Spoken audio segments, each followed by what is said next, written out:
we think we multitask, but the reality is, and you can ask anybody who's been in an accident because they were texting, we don't do both. We don't do two things at once very well. Our brain only has what you would, compared to computers, we only have a single processor. So that means that we can do things that feel like multitasking because we go back and forth and back and forth, back and forth very, very quickly. Our brain has that capacity. But when we're back or forth, we're only focused on that one thing for that nanosecond.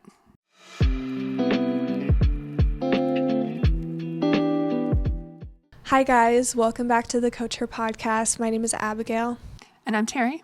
And today we are going to be talking about work-life balance, identity, and keeping your thoughts in control. So let's just get right into the conversation.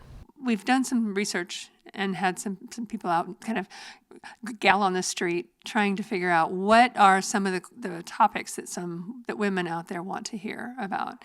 And you had a whole long list, and we'll get to hopefully every one of those at some point. But what was the one that you pulled out for today? So I pulled out work-life balance. Okay. And that one was like pointed out to me because of what, I'm going through, just like starting a career.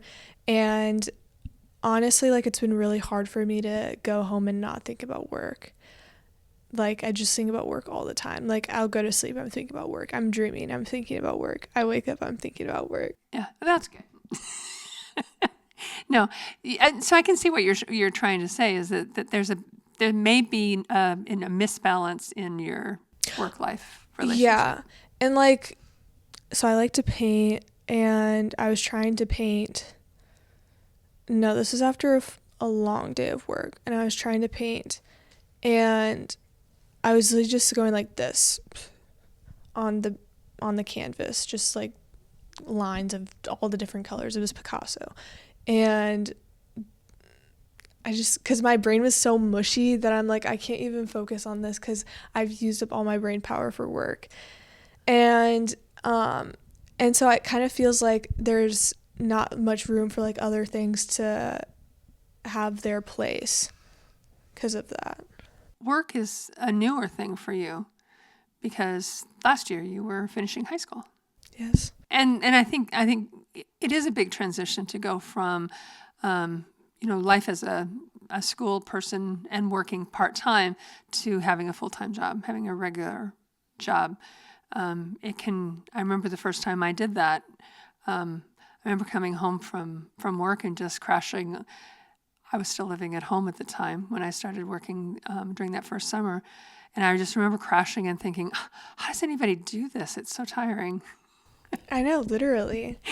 And it does. It takes a while. Eventually you build up the stamina that you need. But it's a hard transition to get to start. Yeah. But I think you have to start also setting a good pattern of work-life balance. I think it's a great question because work-life balance obviously is something other people have struggled with too. One of the things that I've learned to do over the years is I've learned to shut down that part of my brain. What's really cool about our brain is that we can compartmentalize. And so compartmentalizing that part of the brain and just saying, okay, at the end of my workday, I'm going to close the file. I'm going to close my computer. I'm going to turn off, I think what makes it difficult now is that you're using your computer not just for work, but for other things, for personal and stuff. And so it's not like you can, it's not like just closing your computer until Monday morning is an option for you. Having a separate computer sometimes could do that. Otherwise, closing all of the open programs that relate to work might help. Having a little notepad nearby when you start to think about something related to work, if you can't just tell yourself, I'm going to put that out, I'll think about that tomorrow, or I'll think about that Monday morning. You might have to take a little notepad or go a note thing on your computer and just say, for Monday morning, I'm going to look at this, and this. Yeah. These are the things I'm thinking about. Your brain is going to keep open things. It's like our brain has, when you think about your computer, whether you Windows or Apple or whatever, you have different boxes open. And your brain will keep something open if it feels important. And so if you're thinking, okay, it's Friday night, I need to just relax with my boyfriend, and I'm thinking about work. I can't really do anything right now until Monday morning. So I'm going to make a little note somehow on my phone or on my tablet, and I'm going to say, Monday morning, I want to focus on this first thing. That will help your brain shut off that tab. That'll help you close that tab. Yeah. There may be 15 tabs open, and you have to do that 15 times. But I think one of the best things to do is just to get to that place where you can actually kind of train your brain to shut it off. And you may have to work on that a little bit. Yeah. How do you do that? Because, like, she has a harder job than me. She's a therapist. When I first started working as a therapist, we had paper notes and paper files. And I would stay in my office until I finished all my notes from my cases. And then I would put them in the file folder, and I would put them in the file cabinet. I'd lock the file cabinet, lock the door to the file room, and put on my coat and walk out. And I mean, you couldn't do I could do that. It really was by doing it that way and not waiting until another day. I didn't always want to stay later to do those things, but by doing that, I was able to completely shut off the work brain and get into another part of my brain. Spending time with my family, with my kids, my husband. We have now all an electronic format for keeping our notes. And I have to be a little bit more diligent with that because it is easy to just leave, and because now my work comes home with me. I bring my laptop home, and a lot of times I'll spend part of Friday when I don't work on Fridays, so I spend part of Friday at home working on my notes. And even then, it still has the effect of once I close the electronic file for that client, I'm done with that client for a while. Mm-hmm. Now, I can't say that happens all the time. Nobody's perfect. I do have some clients who I find myself still thinking about, but I do try to then tell myself, no, if it's really, really important, I'll make myself a note that I'll see on Monday morning or whenever I go into the office next. Yeah. I think that my struggle is like, okay, I have work on my laptop, which I have honestly like a pretty easy time kind of like separating from it because like I just won't open those tabs. But like for me, it's kind of weird because, for example, like I'll just be doing something random and something will trigger me to think about work. Mm-hmm.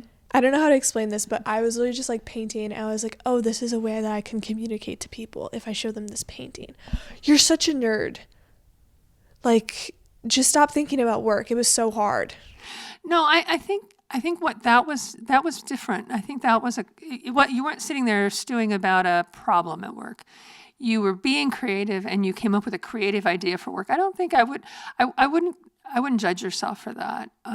You do want to you do want to choose another pathway for your brain. We have the ability to make a choice about what we spend our time thinking about. And so if you're not afraid that you're going to forget that idea, then I would just say, okay, that's a good idea. I'll just come back to that when I'm working. If you're afraid that, oh, this was a great idea. So I do a lot of writing, and I'll be in the middle of something, making dinner or, talking to people, and all of a sudden an idea comes to my mind that I really want to get down on paper. I'll try to, it's like, okay, but if I don't do this right now, I'll forget it. So then I'll take a break. I'll go in, turn off the stove, go in and write down an outline of what I was thinking, and then I go back, and that way I don't have to keep thinking about it. But creativity is that you're using a creative part of your brain, and that made you think of something work-related. I think that's an okay thing. It's just giving yourself permission to say, because I heard you kind of talk yourself down, like that was a problem. And I think giving yourself credit and just saying, that was an idea. It was a thought that came in my head. I'm not don't judge yourself for the thoughts. Just make a decision. Okay, I'm going to think about this now, or I'm not going to think about this now. Mm-hmm. Yeah, I think I have a hard time with that. Like picking and choosing like the thoughts that I'm going to dwell on. I think a lot of people do. I don't. You're not unique in that. And it takes practice. I have the advantage of looking at it from a few more years than you. And it does. It takes practice to try to get to that place where you can say, I'm going to choose not to think about this right now. Yeah. Our brain can only do one thing at a time. We think we multitask, but the reality is, and you can ask anybody who's been in an accident because they were texting, we don't do both. We don't do two things at once very well. Our brain only has what you would, compared to computers, we only have a single processor. So that means that we can do things that feel like multitasking because we go back and forth and back and forth, back and forth very, very quickly. Our brain has that capacity. But when we're back or forth, we're only focused on that one thing for that nanosecond. That short amount of time. And so just realizing that that's the case, when you have a thought come to your mind, that thought is now present. That's the thing you're focusing on. You get to choose, am I going to keep focusing on this, or am I going to focus my brain on something else? And if you're going to focus your brain on something else, then that you'll let go of that. Yeah, that's actually funny. I was literally thinking about getting a tattoo while I was in Florida. I was in Florida for a week when the weather was really bad, so that was good. Yeah, when we were really, really cold here. Yeah. And I'm thinking about getting a tattoo actually still about keeping my eyes focused on Jesus. Mm-hmm. I don't know like how I'll design or whatever, but like one of the things that I've noticed, I play a lot of 8-ball. And super fun, but I've noticed I won every single game like in a row when I first started, and I was like, cool, I'm not gonna lose anymore. I'm not gonna lose. Yeah. And then I lost, and then I kept losing. You start to believe you're all that in a bag of chips. I know, literally overconfident. Then I lost one game, and then I'm pretty sure I lost like 5 games after that, and my mindset was like totally different. And I was like, I really need to keep my eyes like focused on my aim, like where I'm trying to go, or like keep my eyes on Jesus, so to speak. So that was kind of like where I was going, because I really struggle with like getting into negative thought patterns. And that happens.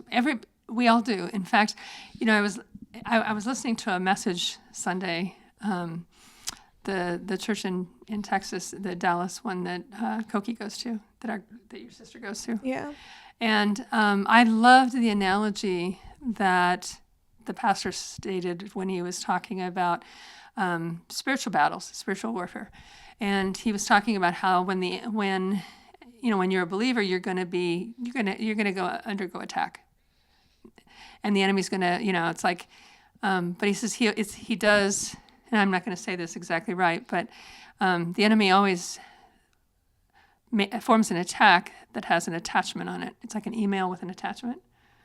And the attack is maybe, you lose your job. The attachment, he said, was you start to think, what's wrong with me? It's that negative self-talk that comes along. And we can choose to download that attachment or not. Oh. How does he come up with things like that? I don't know. But like, what? Like, what world are you living on? I heard that, and I was just, it really stuck. It's like, especially as a therapist, it's like, oh, such a great way, as a Christian counselor, I love any time that I can find a neat analogy or a neat way to get people to realize it. But it's like when you were winning, you had the temptation to believe that you were just all that in a bag of chips. Literally. I was lazy. And then you started losing. And it's like, okay, I'm a terrible, awful person. You're, not your words, but yeah, and that's the attachment. That's it's that belief it's the negative self-talk, or it's the negative way of looking at ourselves that comes in, and it has the danger with the attachment is it has the risk of having us look at our identity differently. Yeah. And that's where, especially as a Christian, we have to look at our identity in Christ, not our identity based on whether we win at 8-ball or not. Thank you guys so much for watching. We hope you learned something new about work-life balance, identity, and keeping your thoughts under control. And we want to hear from you guys. What do you think? And we'll see you soon.